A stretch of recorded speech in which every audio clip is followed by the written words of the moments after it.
Vous dessinez peut-être depuis quelques mois ou quelques années et vous vous posez régulièrement cette question.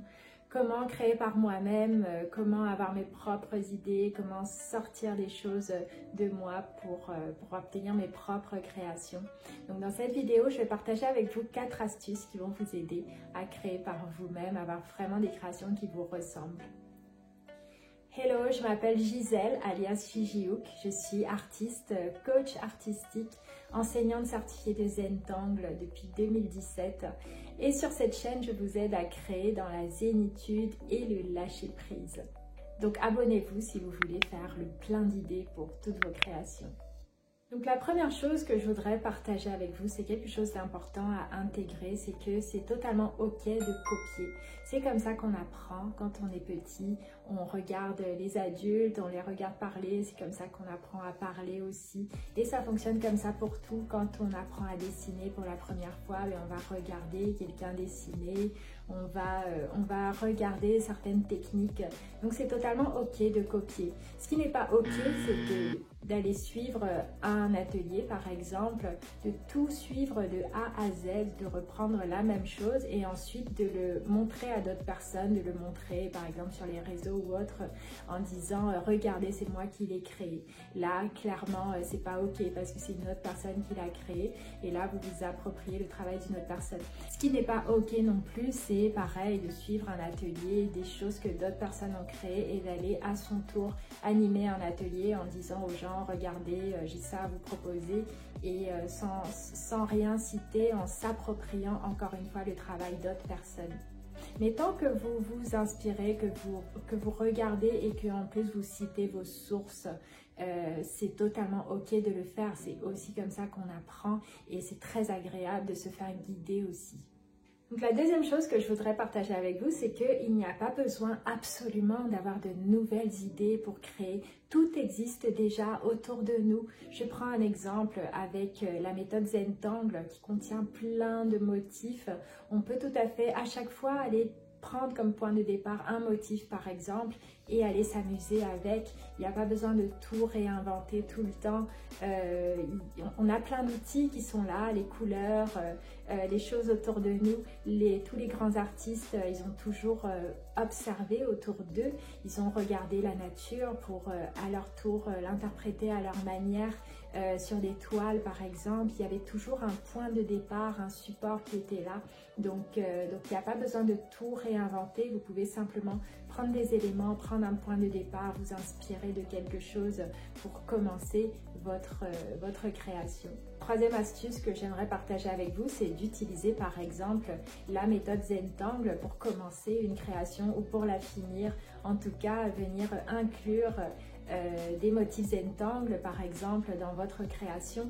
Dans ces cas-là, vous avez juste à choisir un support, n'importe lequel. Ça peut être un petit papier, un grand papier, un carnet, une toile. Et dessus, vous allez venir dessiner un motif Zentangle qui vous plaît en particulier. Il n'y a pas besoin d'aller chercher des motifs hyper compliqués. Il suffit d'une chose pour commencer à créer par vous-même. Voilà, vous choisissez un support, un motif déjà. Et ensuite, une fois que vous avez ce point de départ, donc là je donne l'exemple d'un motif, mais ça peut être plein de choses, ça peut être une couleur, ça peut être une image que vous collez quelque part sur un support, ça peut être n'importe quoi, simplement une seule chose que vous allez déposer sur votre support et à partir de là, vous allez ajouter d'autres choses peu à peu.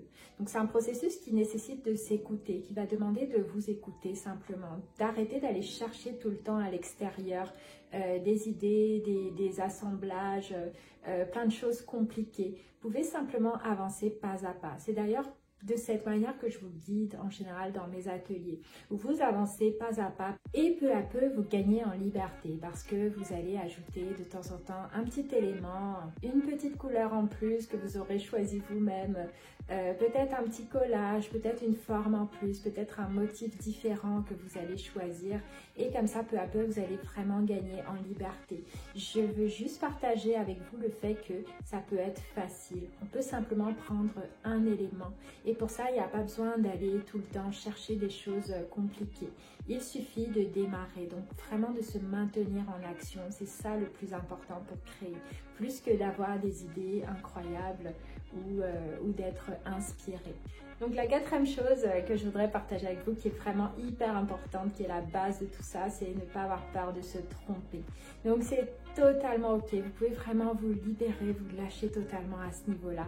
Personne ne va venir vous regarder, vous taper sur les doigts en disant mais qu'est-ce que tu as fait là? Mais pourquoi tu as posé cette couleur? Personne ne va venir vous dire ça, à part vous-même. Donc franchement, vous pouvez vraiment vous relâcher, vous laisser tranquille, foutez-vous la paix un petit peu. Prenez un petit carnet. J'ai une astuce qui m'a énormément aidée depuis des années, que j'ai d'ailleurs beaucoup partagé sur mon blog, sur mon site, c'est le fait d'avoir un carnet. Donc on parle d'art journaling, mais pas forcément. C'est simplement le fait d'avoir un carnet n'importe lequel, de n'importe quel format. Ça peut être un mini carnet, un grand carnet, et vous pouvez vous dire que ça sera votre espace de liberté, votre carnet de liberté. Vous êtes la seule personne à l'ouvrir. Vous êtes la seule personne à le voir, à la voir chez vous. Et vous pouvez simplement à chaque fois venir poser des choses. Il n'y a pas besoin de finir vos pages absolument, d'avoir des rendus, d'attendre de ce carnet qui soit joli, qu'il ait des beaux rendus forcément. Simplement à chaque fois, régulièrement, tous les jours même, venir poser quelque chose. Pourquoi pas une petite couleur avec un pinceau et ça y est, ça c'est fait. Ça peut être ça tous les jours, simplement répéter le même geste tout le temps. Ça peut être un motif que vous allez dessiner dedans, des collages, tout ce qui vous passe par la tête en fait. Plutôt que de se dire ah j'ai cette idée mais je sais pas si c'est une bonne idée, si ça va le faire ou pas. Vraiment l'action c'est ça qui va vous aider. Donc je vous invite à prendre un carnet si c'est pas déjà fait, pourquoi pas aller vous en acheter un, mais vraiment votre carnet libre, votre espace de liberté à vous. Vous allez venir poser les choses avec cette règle que vous vous placez avant qui dit que il n'y a pas de possibilité de se tromper, que c'est votre espace, qu'il n'y aura jamais de pensée malveillante, que vous allez vous dire ça c'est pas joli, ça c'est moche, je suis pas douée. Vous créez un espace, vous seul pouvez le faire, vraiment. Vous créez cet espace là pour vous, où vous allez vous autoriser à venir y déposer des choses régulièrement. Alors, prête à vous amuser, à créer librement en suivant vos envies? Dites-moi, laissez-moi un petit commentaire sous cette vidéo pour me dire comment ça se passe pour vous. Est-ce que vous avez déjà un carnet de ce type dans lequel vous créez librement? Si ce n'est pas le cas, est-ce que vous allez en prendre un, en choisir un, peut-être en commencer un? Dites-moi tout dans les commentaires. Et en attendant la prochaine vidéo, je vous invite à vous inscrire à mon cours gratuit d'initiation au Zentangle et à l'art inspiré du Zentangle. Donc c'est une méthode de dessin facile, amusante et très relaxante que je partage avec vous et je serai ravie de vous accueillir dans ce prochain cours. Vous trouverez le lien en description de cette vidéo. À bientôt pour la prochaine vidéo.